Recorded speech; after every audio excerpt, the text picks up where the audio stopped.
Hello folks, welcome to another batch of Hobby Nightmares. Today we will be discussing how a father ran out of Games Workshop highly embarrassed and almost ruined his life in the process. We'll get into that a little bit later on. If you have any Hobby Nightmares, please make sure you send them through to hobbynightmares@gmail.com and I'll try and get them read out by the end of the month, that is by the end of January. And if you want to help me out on the channel, make sure you subscribe and help me towards my 20,000 subscriber target. Now, jumping straight in, Eric says... Eric was from yesterday, by the way, if you're watching these in order, and he sent in another rather heartfelt Hobby Nightmare that I read last night, and I thought, you know what? This is going to skip the queue. I like this one, so I'm going to put it in right here. So, Eric says, "Hi North, Eric again. Thank you for taking the time to read my Hobby Nightmare yesterday. I shall now share the background of my life in the hobby, which includes several common themes in your Hobby Nightmares. These being staff with terrible attitudes, cheating players, and toxic relationships. Unlike my previous story, this is going to be a long one. Now, before you panic, folks, it's not that long, alright? It's nowhere near as long as some of the others that we've had, so, don't worry about that. Anyway, I first entered into the hobby in 1995, as a friend of mine had gotten to 40k and introduced me to the game. At the time, I just played with his models, as my parents weren't willing to invest in such an expensive hobby in case I got bored of it. That's fair enough. He had the box set for the second edition of 40k, and the cardboard killer can, and we'd regularly square off against each other using his unpainted armies. That's before my time. There was an unpainted killer can? A cardboard one? What? You're crazy. They couldn't have done cardboard models. That's crazy. Anyway, come 1996, he had grown bored of it and gave his armies to me. As I lived in a small village, it was hard to find other people around my age, now 9 years old, who enjoyed the hobby. Wanting to play, but having nobody to play with, my parents took me to the nearest Games Workshop. It was there that I was introduced to Warhammer Fantasy, and I was hooked immediately. I have always preferred fantasy over sci-fi, and this game was perfect for me. 5th edition had just been released, and the staff at the store were fantastic. I was given painting lessons and an intro game, while my parents bought me the starter set for fantasy for Christmas. Whilst I was waiting for Christmas to come, the staff let me participate in beginner games in the store, using the store's models." What you've just seen there, folks, is how to run a Games Workshop store 101. Alright? Games Workshop keep trying to mess with this formula by saying you can't play games in the store, or you can only really push, there's certain box sets of 40k, or you can't spend too much time on one person if they're only going to buy one box set. No, absolutely not. That is your job. What I just read there is your job. If you work for Games Workshop, that's what you do. You introduce people into this hobby and you get them going. Alright? Cool. And if they need to use your models because they don't have any models yet, let them use them. That's another thing you're not allowed to do at Games Workshop. You're not allowed to use store models anymore, and you haven't been for years. If a kid is getting the box set for Christmas and wants to play and wants to learn, let him use store models. Don't be a dick. Anyway, I made some friends in the store my own age and discovered that a few of them lived in the next village over. One of them was fortunate enough to have a father who was into the hobby, who was incredibly skilled at building scenery and had 2 gaming tables at home. Jackpot. For several years, this is where we would play. We'll call my friend Mark. More on Mark later on. For now, I will concentrate on what things were like at my local Games Workshop. At the time, Games Workshop's policy was that you couldn't play with unpainted models in the store. That's fair enough. I completely agree. Yeah, it's fair enough. As a kid, this was not a good policy, as most kids don't have the patience to sit around painting, and it didn't help matters that I was, and still am, a slow painter. Yeah, okay. For me, this policy was less of an issue, as I could play at my friend's house. Having the option available also didn't give me much of motivation to paint my army. After all, playing was so much more fun. Eventually, the staff let me play in the store using the store models. I guess they took pity on me for being such a slow painter and not being able to play with my own models in Games Workshop. Removing the policy of no unpainted models in the store has to be one of the best decisions Games Workshop ever made, as I saw countless kids come and go due to not being able to play in the store at the time. On one occasion, the staff even let me play using models belonging to a Golden Demon winner, who had allowed his models to be displayed in the display cabinets. This was a terrible decision on the staff's part, as the risk of them being damaged was far too great. However, fortunately, I had the sense to be really careful with them, and no harm was done.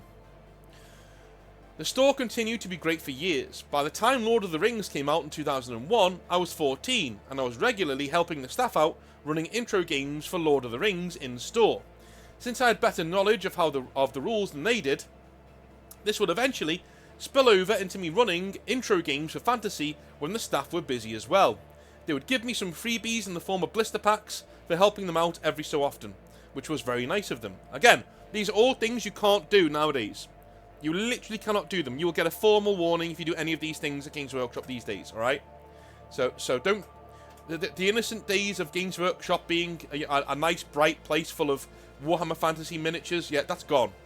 It is a soulless, corporate, cold shop now, there to sell you 2 box sets. You know? The starter set for Age of Sigmar and the starter set for 40k. That's it. That's it. They'll sell you other things to get their numbers up, don't you worry, but they will always point you towards those 2 things. You're not allowed to play in store, you're not allowed to do anything in store apart from buy your models and get the fuck out, essentially. What a shame. By 2004, I was involved in a relationship and I dropped the hobby, choosing to spend my time with her instead. I'd had girlfriends in school before, but now, being in college, I had more freedom. I didn't have to follow such strict orders from my parents. Unfortunately, this relationship would be a toxic one that destroyed several of my friendships and put me off relationships for several years. At this point in my life, most of my friends happened to be girls. In fact, I met my then girlfriend due to us having mutual female friends. After a few months, she started accusing me of fancying other girls because I was spending time with girls other than her.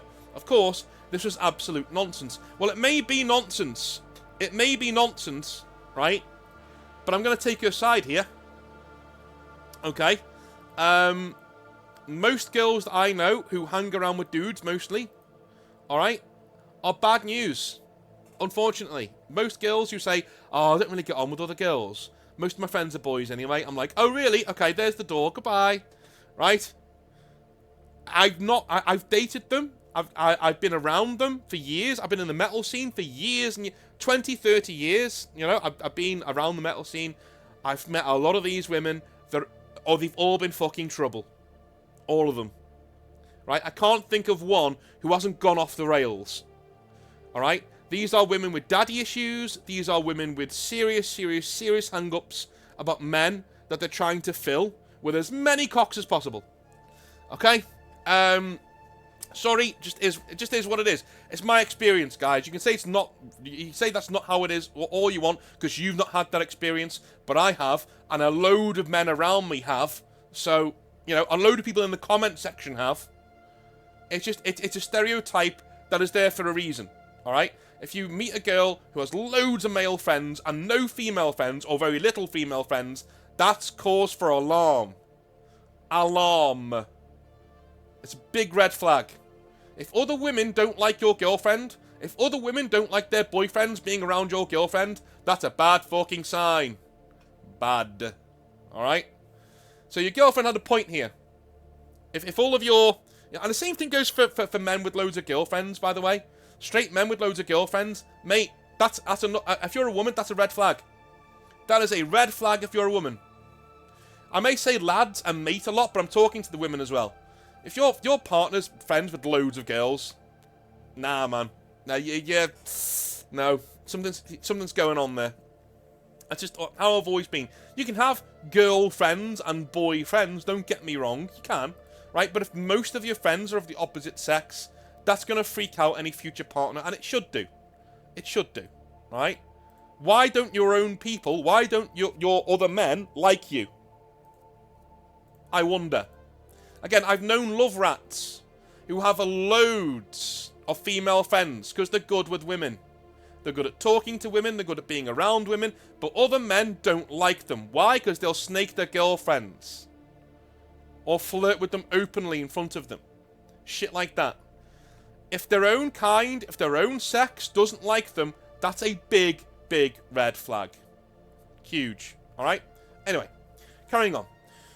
Rather stupidly, I agreed to stop hanging out with my female friends. That's not stupid, dude. That's not stupid.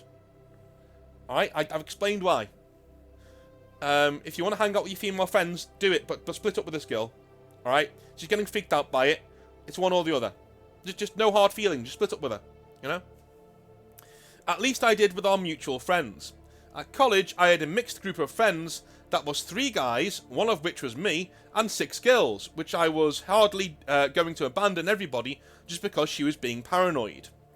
Although, this being said, I wonder what your take on me spending so much time hanging out with other girls whilst in a relationship would be, given the views you have expressed on your channel in the past. There we go, you've already heard them, right? Would it make any difference that they were mutual friends? I wasn't hanging out with any of them alone, and that I was of a college age rather than being an adult at the time. If you're hanging out with them together, dude, fill your boots. Yeah, that is one really big loophole there. If you got loads of female friends that you got through your girlfriend, and you all hang out together, that's fine. Don't worry about that, right? That is fine. But if you start texting them on your own steam, what happens? Right? Do you see what I mean? If you start texting those girls as a friend on your own time, what happens? It's weird. Do you know what I mean? It's just weird. It's a lack of respect for your girl, right? So make sure if you're hanging out with her friends, it's great, it's cool. You've got more friends, but make sure you go through her. They're her friends first. So make sure you go just like if I had a girlfriend, right? My missus, right? She's met loads of my friends and she loves all of them, right? She loves all my friends. But if she started like texting one of them without me knowing, that'd freak me out a bit. Do you know, I'd be like, whoa, what? Why are you doing that? Like, they're my friends. You don't know them that well. Why are you texting this person back and forth all the time? Right? It would just freak me out. You can call me paranoid all you want, but it just shows a lack of respect to me. I just don't like it. It's something that just irks me. And, you know, you can agree or not agree, but I just see it as a red flag. I'd just be like, yeah, that's not, you know, I'm cutting that friend out because I wouldn't do that to his girl. No way would I do that to his girl. I would not text my friend's girlfriend without them knowing. You know what I mean? And if they texted me first, I'd be alarmed. I'd be like, oh, okay, right, there's some boundaries we need to talk about here, and I need to discuss this with your boyfriend as well. Right? This ain't right. You know? But if you're being friends with your girlfriend's friends through her, no problem. Fill your boots, you know what I mean? If you're around her all the time, and you're in a WhatsApp group together with your girlfriend and her friends, no problem. Fill your boots, absolutely. So I think you've gone about it the right way. The way you said it before just rang my alarm bells a little bit. In any case, once she had got on her way and had prevented me from hanging out with our mutual friends, she started accusing me of fancying some of my male friends and insisted that I stopped seeing them as well. Okay, this is when I'm going to come down on your side. Yeah, she's a fucking moron. Yeah, I hate it when people in these stories make me sound stupid because they're acting like a fucking idiot. Do you know what I mean? As much as I take her side on the earlier part, now she's being ridiculous. Now she's just being a moron. Anyway. I pretended to agree to this, but of course she found out when she saw me with one of my friends in town. After that, like an idiot, I agreed to stop seeing anybody other than her. Yes, I was a fool, but I was young, and she was incredibly talented at performing oral sex. Yeah, that'll do it. That'll do it. Yeah. Yeah, I once spent... So I was dating this girl way back in the day. And we just didn't get along in a relationship at all. Like, it was just a terrible relationship. She was head over heels for me, but she drove me up the fucking wall. I hated spending time with her. But she gave amazing blowjobs. Amazing. I was in that relationship for 1.5 years. I should have split up with her like a month in. But there are certain things a man will put up with a lot of shit for. And good blowjobs is one of them. If you can learn how to do them properly, girls, you are onto a winner. A man's never dumping you unless you absolutely give him no other choice. You know? Because they're hard to come by. I'm going to be honest with you. A good 95% of the women I've ever been with, I've not been very good at them. I don't know whether that's just me, but when I speak to other guys as well, they've said the same thing. Most women are terrible at it. They are terrible at it.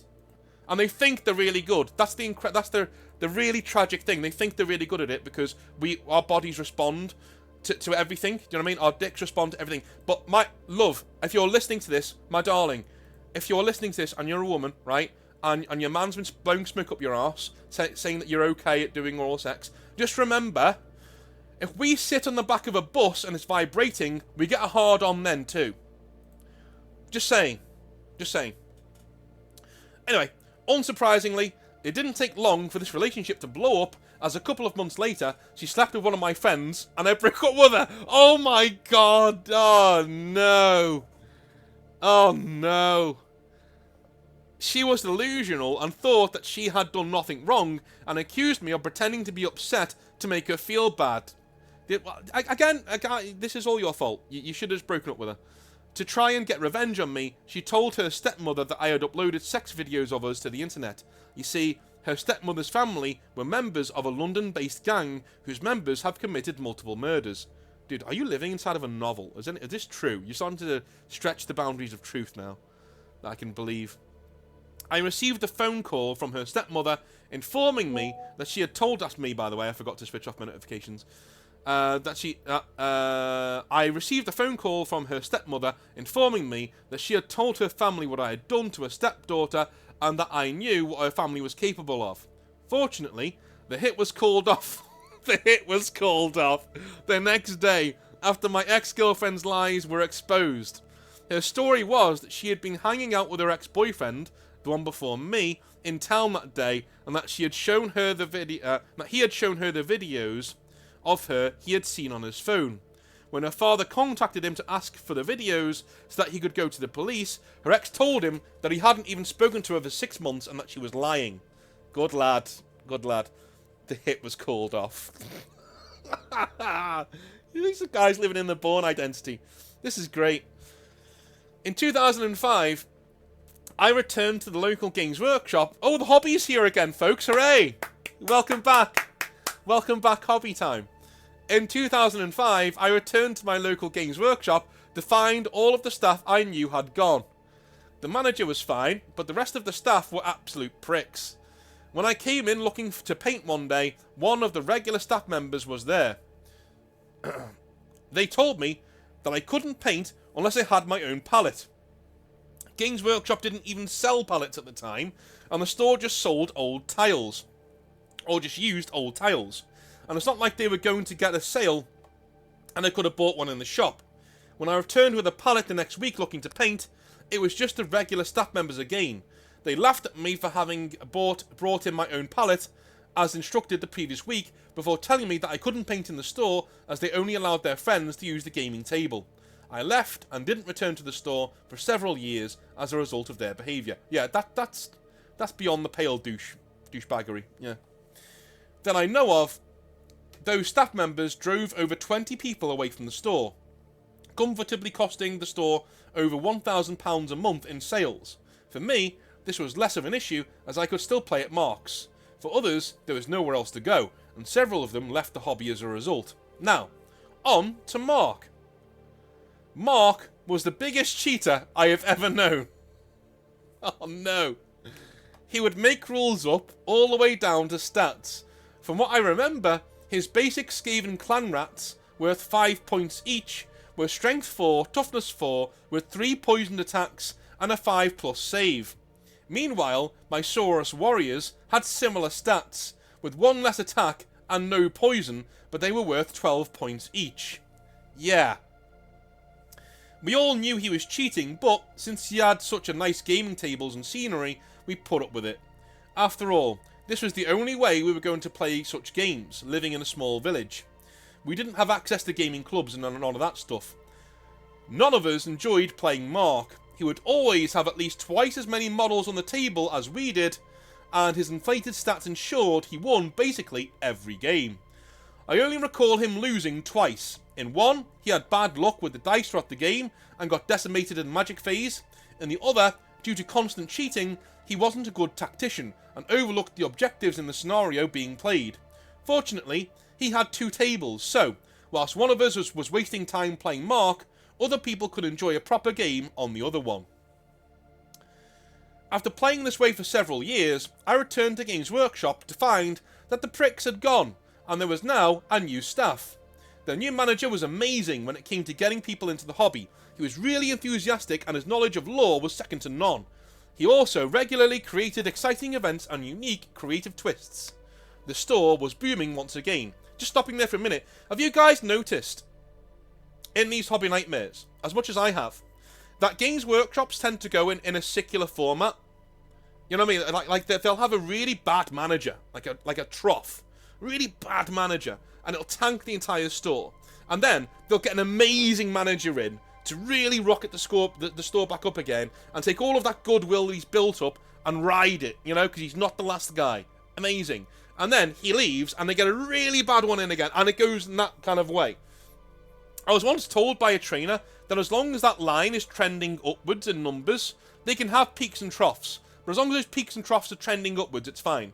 It's kind of like my YouTube channel and anyone's YouTube channel, really. I always get really bummed out when I see a trough, like a downward trajectory on some of the view counts and things like that. But what I don't realise is when I put it into my lifetime of my channel, you can see that it's always trending upwards. Even if I have peaks and troughs, it's always trending in the right direction rather than the wrong direction. Do you know what I mean? So as long as that's the case, I don't think Games Workshop care. Anyway, this guy wasn't without his problems though. Firstly, if anybody had a different opinion than him on anything, he called them stupid. It really didn't matter what it was. His primary army was Eldar, while his secondary army was Space Wolves. He would call people stupid for playing Dark Eldar when they could play Eldar, or for favouring any other Space Marine chapter over his Space Wolves. Of course, he didn't speak to kids or their parents in this way, so he was obviously aware that what he was doing was wrong. That's a good thing to point out, yeah. He was aware if he was only doing it to parents. He wasn't doing it to parents and children. He would also shill for Games Workshop to the extreme, loudly announcing whenever the latest release was to be by far the best thing Games Workshop have ever released, quote unquote, whilst trying to push it on everybody who came into the store, even if he knew they didn't collect that army, and would even try pushing fantasy products he knew only played on people he knew only played 40k. He would also refuse to admit that anything ever released had any problems. For instance, I bought a bottle of Agrellan Earth paint from the store, only to find that the paint didn't crack when it dried as it was supposed to. It turned out there was a problem with the batch, which Games Workshop was aware of, and I had to wait until a new batch was shipped. Yet there was still no problem with the bad batch of his paint in his eyes, despite Games Workshop admitting so themselves. I also had to return a Finecast model. Well, that's your fault for buying Finecast. I'm sorry, man. Along with its first 2 replacements. Though his store, due to the air bubbles ruining the model. As we all know, this was a common problem, and many current staffers and managers are now happy to admit that Finecast sucked. However, this guy, who now manages another store, is still denying that there were ever any problems with it to this day. We all tolerated this guy's annoying habits for years, and most of us just brushed off him calling everybody else stupid as one of his little quirks.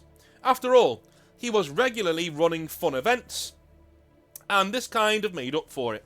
At the end of the day, we could just ignore him and speak to the other hobbyists as we painted and played. Although, as you might expect, any discussion that wasn't related to the hobby was banned from his store. A lot of managers did that, man. A lot of managers would do that. We also had a good bunch of hobbyists at the time, which made the store a great place to be. The only issue was that we had with a guy called Dave, whose BO was so bad you could smell him coming before he walked through the door. He had no boundaries and would regularly pick up models belonging to his opponent, despite constant warnings. If this wasn't bad enough, he would also pick up models on the table for games he wasn't even involved in. Fuck that, dude. I'm honest to God. Another bad habit of Dave's was constantly trying to buy anybody's models off of them. Despite us telling him that they weren't for sale, he wouldn't quit until a manager threatened to ban him if he asked again. This would happen almost every day. Of course, Dave was never actually banned, as he was by far the biggest spender in the store. Dave had a massive problem when it came to spending money. He already had a decent-sized Dwarf and Ultramarine army, and was looking to collect a second army in both 40k and Fantasy, but couldn't decide which one to get. He regularly would spend over £100 on a new army, then build it and play one game before deciding it wasn't for him and buying a new one. He'd also tried to sell his poorly assembled armies in the store for more than he bought it for, as he thought it being pre-built was worth paying extra for.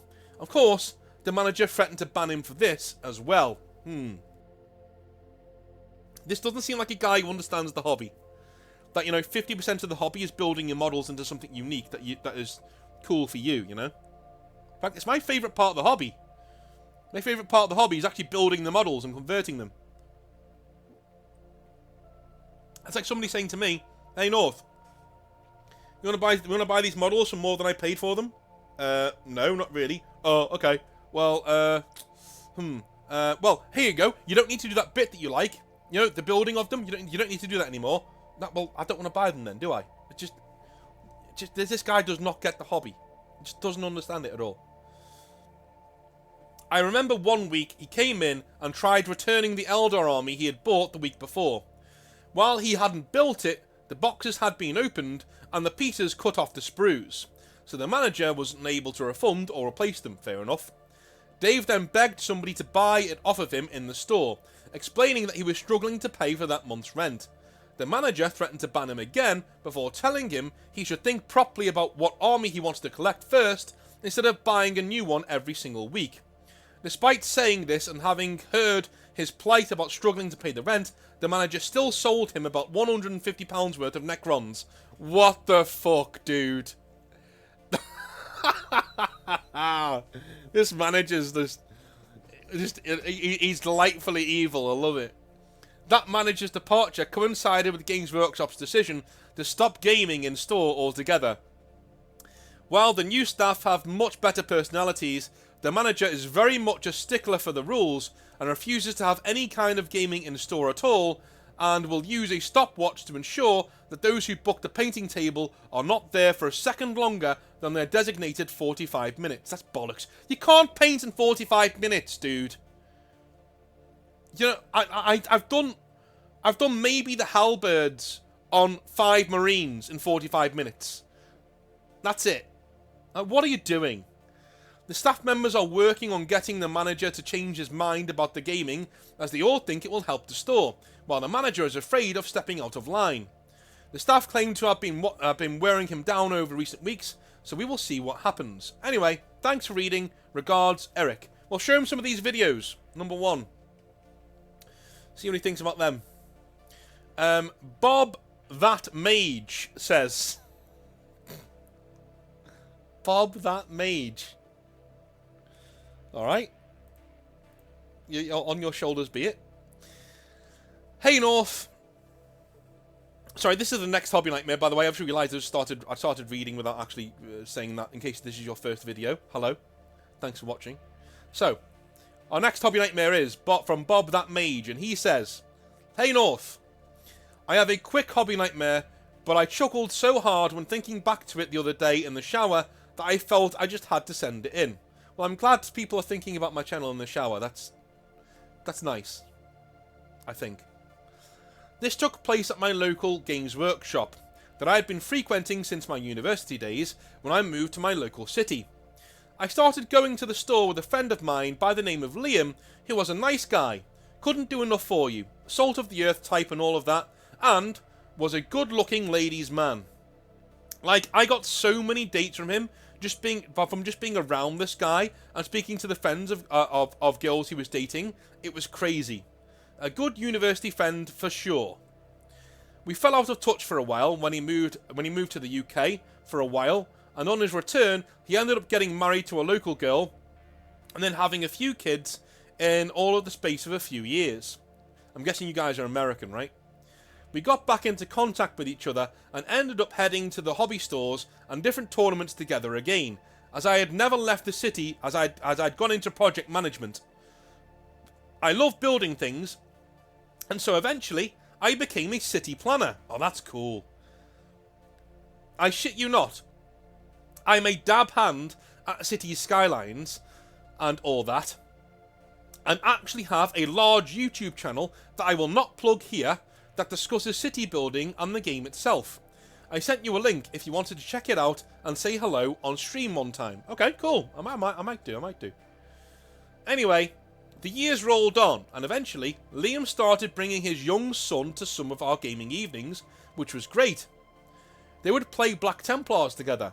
Liam got into the hobby in 3rd edition after all, and I'd play my Eldar. I mean, they are space elves who literally traverse the galaxy on massive cities made of magic bones. It's a city builder's dream. We'd always have knockdown drag-out contests. A real fun time. One evening, Liam and his son are in the store, and I am hanging around. A few of the other boys are hanging around the store, as we just got a big shipment of Slaneshi stuff in, and they are, of course, giggling over the tits and ass on display on some of the models and art. Liam is looking at new Space Marine boxes as his son, who is 8 years old, wanders over to the lads at the Slaneshi stuff. He looks at the art, laughs, and says, "Ha! She looks like my Aunt Kim."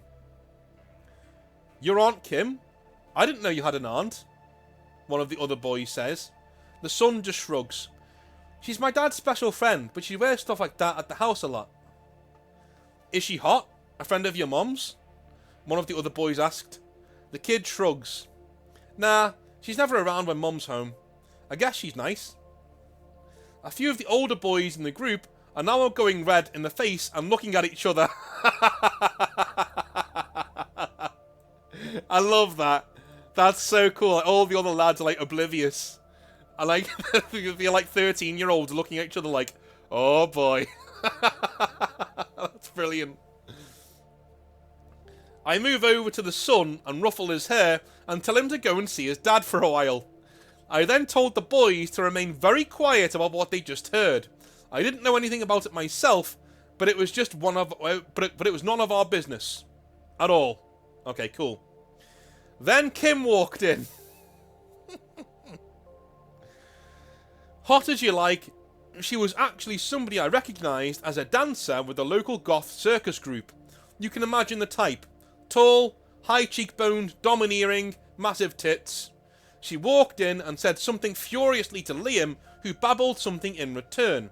I am very sorry, but I didn't hear what was being said, but I did get the gist from Liam afterwards, so I don't want to write this like I heard it. I admire your honesty, thank you. Apparently Liam had done a very good job at hiding the fact he was married from Kim. He even put pictures of his wife away when she stayed the night, as his wife was away on business. Dude. Here's the thing, man. I don't get that. I don't get how you can be that premeditated about it. You know what I mean? About doing the dirty on your wife. It just doesn't compute with me at all. You know, that's some heinous shit right there.